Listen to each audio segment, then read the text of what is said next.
शाहजहांपुर जिले के गड़िया रंगीन थाना क्षेत्र के नौगांवा निरोत्तम गांव में शुक्रवार तड़के प्रेमी युगल की गोली मारकर हत्या कर दी गई।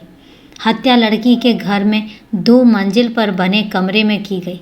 बाद में युवक का शव घसीटकर देव स्थान के पास डाल दिया गया। आशीष की शादी 2 साल पहले दीपा से हुई तो जरूर थी, लेकिन वह गांव की बंटी के साथ अपने 7 साल पुराने प्यार को अपने दिलो दिमाग से निकाल नहीं पाया था। उसने तय कर लिया था कि वह बंटी के साथ अपनी बाकी की जिंदगी गुजारेगा। यही सोचकर वह एक रात बंटी के घर पहुंचा, लेकिन कुछ देर बाद आशीष के पड़ोसी कृष्णपाल सिंह की बेटी बंटी सिंह की भी गोली लगने से मौत की चर्चा होने लगी। क्या था पूरा मामला? क्यों हुई प्रेमी युगल की हत्या? पूरी कहानी जानने के लिए वीडियो में लास्ट तक बने रहें। और इससे पहले नमस्कार दोस्तों, क्राइम चैनल पर आपका स्वागत करती हूं और उम्मीद करती हूं कि आप सब लोग स्वस्थ होंगे, सुरक्षित होंगे। दोस्तों, कहानी में आगे चलें उससे पहले यही कहना चाहूँगी कि अगर अभी तक आपने चैनल को सब्सक्राइब नहीं किया है तो सबसे पहले चैनल को सब्सक्राइब कर लें और बेल आइकन ज़रूर प्रेस कर लें। इसके साथ ही कहानी में लास्ट तक बने रहें और कहानी के बारे में आपकी क्या राय है कमेंट करके ज़रूर बताएं, क्योंकि दोस्तों एक नया अध्याय शुरू हो चुका है जिसमें आपके जो भी कमेंट्स होते हैं उनका जवाब अगले दिन 10 से 11 बजे के बीच में शॉर्ट्स के माध्यम से दिया जाता है। तो दोस्तों कमेंट ज़रूर करें, लाइक करें, शेयर करें। तो चलिए दोस्तों, आपका समय ना लेते हुए चलते हैं और जानते हैं कि ये कहानी है कब की और ये कहानी आखिर है क्या। 3 सितंबर 2021 का दिन उत्तर प्रदेश के शाहजहांपुर ज़िले में नौगांवा नरोत्तम गांव के रहने वाले 25 वर्षीय आशीष सिंह के लिए बेहद खुशी का दिन था। इसकी वजह यह थी कि आशीष अपने दूसरे बच्चे का पिता जो बना था, उसकी पत्नी दीपा ने बेटी को जन्म दिया था। इस खुशी में वह फूला नहीं समा रहा था। आशीष और दीपा का 1 साल का बेटा रौनक भी था, लेकिन वह इस खुशी के पलों में अपने परिवार के साथ नहीं बल्कि घर से दूर नोएडा में था। वह नोएडा में एक LED बल्ब की फैक्ट्री में काम करता था। उसने जब अपने मालिक से इस मौके पर घर जाने के लिए कुछ दिनों की छुट्टी मांगी तो फैक्ट्री मालिक ने साफ मना कर दिया। फैक्ट्री नियमों के अनुसार किसी को भी छुट्टी लेने के लिए कम से कम 10 दिन पहले बताना पड़ता है। तो ऐसे में आशीष के पास 10 दिनों के इंतज़ार करने के अलावा और कोई रास्ता नहीं बचा था। 10 दिनों के बाद 14 सितंबर को आशीष नोएडा से अपने परिवार और बच्चों के लिए ढेर सारे खिलौने लेकर गांव लौटा। अपनी बीवी को देखकर आशीष की खुशी का कोई ठिकाना नहीं था। गांव लौटने के बाद आशीष ने अपने पिता बनने की खुशी में पूरे गांव में मिठाई बांटी और अपने करीबियों को भी दावत दी। मिठाई बांटते हुए वह अपने घर के पास उस घर में गया जहां उसकी जवानी की यादें जुड़ी थी। यह घर किशनपाल सिंह का था। दरअसल किशनपाल की 22 वर्षीय बेटी बंटी सिंह से आशीष सिंह का प्रेम संबंध करीब 7 साल पुराना था। आशीष और बंटी के बीच संबंध को गांव में रहने वाला हर कोई जानता था। किशनपाल और बंटी की मां की मिठाई देकर वहां से निकल आया और सोचते हुए अपने घर की ओर चला गया। दरअसल आशीष पिछले साल उत्तर प्रदेश में हुए प्रधानी के चुनावों में प्रत्याशी के तौर पर खड़ा हुआ था, लेकिन उसे बेहद बुरी तरीके से हार का सामना करना पड़ा, जिसके बाद उसे गांव में अन्य प्रधान प्रत्याशियों से जान से मारने की धमकी मिली थी। मामला शांत और ठंडा करने के लिए आशीष घर वालों से उसे कुछ दिनों के लिए गांव से बाहर चले जाने की नसीहत दी। इसी दौरान वह नोएडा में LED बल्ब की फैक्ट्री में काम करने लगा था। कुछ दिन ऐसे ही बीत गए, लेकिन आशीष के दिलो दिमाग से बंटी हर समय छाई हुई थी। उसकी शादी के 2 साल और 2 बच्चे हो जाने के बाद भी वह 7 साल के अपने प्यार को भुला नहीं पा रहा था। हालांकि आशीष और बंटी दोनों साथ में अपनी ज़िंदगी गुजारना चाहते थे, लेकिन उनके माँ बाप और घर के बाकी सदस्यों को उनका ये संबंध मंजूर नहीं था। मामला धर्म का नहीं था और ना ही जाति का था, बल्कि दोनों एक ही गोत्र के थे, जिसकी वजह से दोनों घर वालों को उनका रिश्ता मंजूर नहीं था। बंटी से मिलकर बात करने की ख्वाहिश आशीष के दिमाग में इतनी सवार हुई कि उसने ऐसा करने के लिए सारी हदें पार करने का फैसला किया। 16 सितंबर 2021 की रात को बिस्तर पर लेटे हुए आशीष ने अपने दिमाग में बंटी से मिलने का प्लान बनाया। उसने यह तय कर लिया कि वह अपनी बीवी दीपा और अपने बच्चों के साथ नहीं बल्कि अपनी प्रेमिका बंटी के साथ बाकी की ज़िंदगी गुजारेगा। रात के करीब 1 बजे आशीष अपने बिस्तर से उठा और दबे पांव अपने घर से बिना किसी को बताए निकल गया। उसके घर से बंटी का घर मात्र 200 मीटर यानी सिर्फ 4-5 मिनट की दूरी पर था। आशीष गली से होते हुए बंटी के घर नज़दीक पहुंचा तो देखा कि उनके घर पर रोशनी फैली हुई है। उसने रास्ता बदला और बंटी के घर के पीछे वाले रास्ते पर जाकर छलांग लगाकर घर के आंगन में जा घुसा। किसी को कानों कान खबर नहीं हुई कि घर में कोई घुस आया है। छिपते छिपाते सीढ़ियों के सहारे दूसरी मंजिल में बंटी के कमरे में जा पहुंचा और दरवाजे के पीछे छिपकर बंटी का इंतज़ार करने लगा। इधर बंटी नीचे अपनी माँ के साथ रोटियां सेक रही थी और रात के करीब 1:15 बज रहे थे।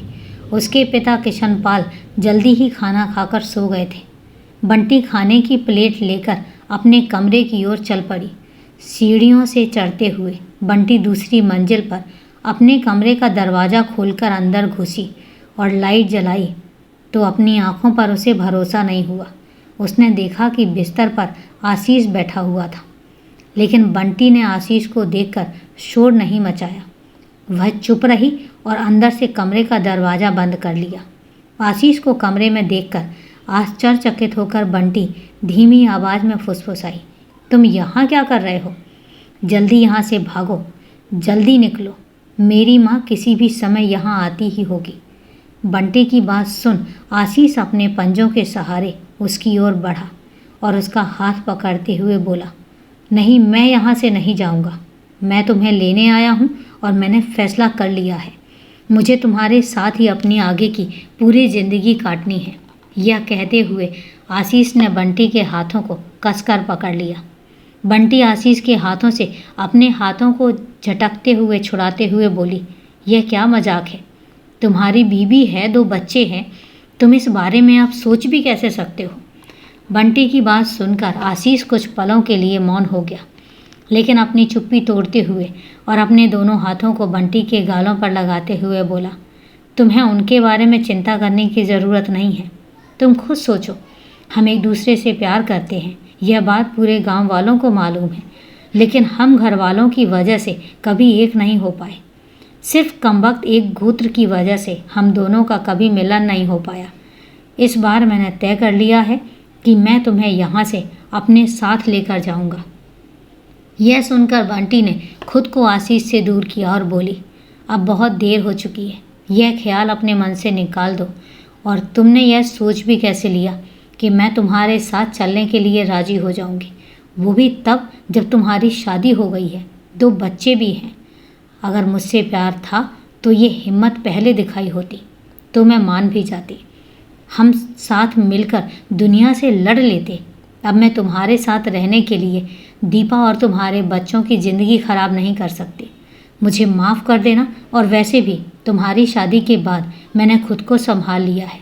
अब मैं भी खुद की एक नई ज़िंदगी शुरू करना चाहती हूँ। बेहतर होगा तुम मुझे भुला दो। लेकिन बंटी ने साफ इनकार करने के बाद अपने होशो हवास खो बैठा। किसी तरह खुद को संभालते हुए आशीष ने बंटी को समझाने की एक और कोशिश की, लेकिन वह नाकामयाब रहा। सुबह के करीब 6 बजे नौगावा नरोत्तम गांव के लोग अपने बिस्तर से उठे ही थे और अपनी दिनचर्या में व्यस्त हो ही रहे थे कि अचानक गांव वालों ने गांव के सबसे बड़े पीपल के पेड़ के नीचे कुछ ऐसा देखा जिसकी उन्होंने कभी कल्पना ही नहीं की थी। लोग उस पेड़ के नीचे सुबह सुबह पूजा के लिए जा पहुँचे तो उन्होंने वहाँ आशीष के शव को पड़ा देखा। आशीष के करीबी लोगों में से सुरेश ने भी आशीष के शव को जब देखा तो वह भागकर उसके पिता सुखपाल सिंह को बुलाने पहुंचा। सुबह के 6:15 बजे सुखपाल सिंह खेतों की तरफ से घर की ओर ही आ रहे थे तो सुरेश हाँफते हुए उनसे बोला, काका पीपल के पेड़ की तरफ जल्दी चलो, सुखपाल भीड़ से होते हुए आशीष के शव के सामने जाकर खड़े हो गए। आशीष की लाश जमीन पर चित पड़ी थी। उसके सीने में दिल की ओर गोली लगी थी। अपने जवान बेटे का शव जमीन पर पड़ा देख सुखपाल के पैरों तले से जमीन खिसक गई। वह चीख चीख कर आशीष का नाम लेकर रोने पीटने लगे। इतने में पेड़ के पास किशन पाल के घर से भी रोने और चीखने चिल्लाने की आवाज़ें आने लगी। गांव वालों को समझ ही नहीं आया कि आखिर हुआ क्या है। जब गांव के लोग किशन पाल के घर पता करने पहुंचे तो पता चला कि दूसरी मंजिल पर उसकी बेटी बंटी की लाश उसके कमरे में पड़ी है। बंटी के शरीर पर भी ठीक उसी जगह पर गोली लगी है जहां सीने पर दिल के पास आशीष को लगी थी। दोनों मौतों की यह खबर पूरे गांव में तो क्या, आसपास लगभग सभी गांवों में आग की तरह फैल गई। फलां गांव में एक ही दिन में 2 लोगों की गोली लगी, वह भी एक ही जगह पर गोली लगी थी। सुबह के 7:30 बजे गड़िया रंगीन पुलिस मौका वारदात पर पहुंच गई, क्योंकि मामला बेहद संगीन था और इलाके में तनाव की स्थिति पैदा हो गई थी। गड़िया रंगीन थाना प्रभारी सुंदर लाल ने आसपास के इलाकों की पुलिस टीम को सूचित कर जल्द से जल्द घटना स्थल पर बुला लिया।